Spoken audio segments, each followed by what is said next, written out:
You know, when life just changes in an instant, when you hear words that make the whole world feel like it's tilting, it's so easy to feel like you're suddenly standing all alone. But today we're going to look at the support that's all around you, even when it's really, really hard to see. Let's kind of explore that architecture together.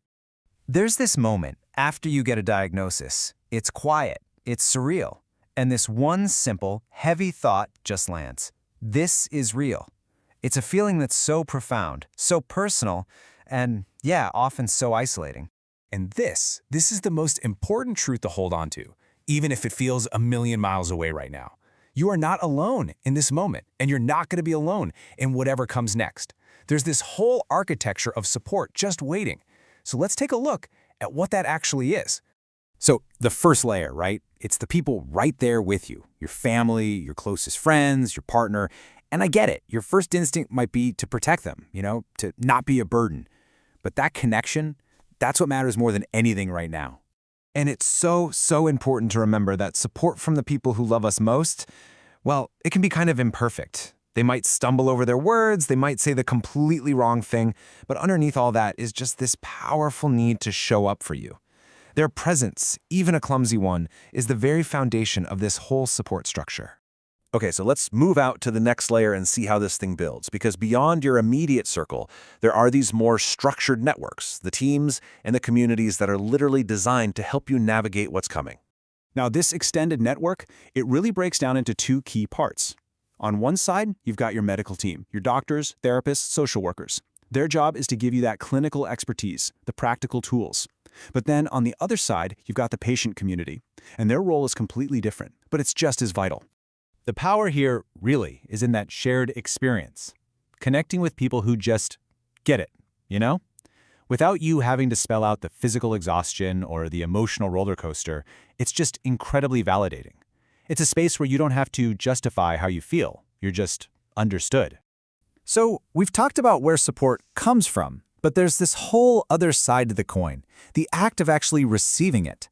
And honestly, for a lot of us, this can be the hardest part of the entire journey. And that is such a real question, isn't it? Accepting help can feel like it challenges your whole identity, your independence, your sense of control. You might worry about people seeing you differently, or you might worry about becoming dependent. All of those feelings are completely 100% normal. But here's the thought. Receiving isn't passive. It's actually a skill. It's about taking a moment to notice what's being offered, then deciding what actually helps you, and then communicating that. See how that reframes it? It's not about losing control. It's about exercising it in a whole new way. Now let's just be real for a second. Not all support is going to feel supportive, and that can be deeply, deeply painful. But realizing this is also a form of power. It gives you permission to put up boundaries to protect your own energy and to really focus on what truly keeps you going. Okay, so now let's turn to the most intimate and constant source of support you will ever have, the one that exists right inside of you. This is all about remembering that a diagnosis doesn't just erase who you are.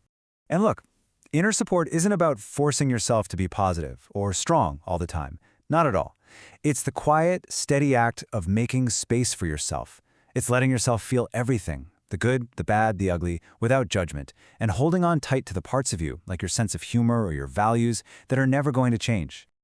So, as we start to bring this all together, if this feels like a lot to take in, please just remember this one thing. You are not starting from scratch.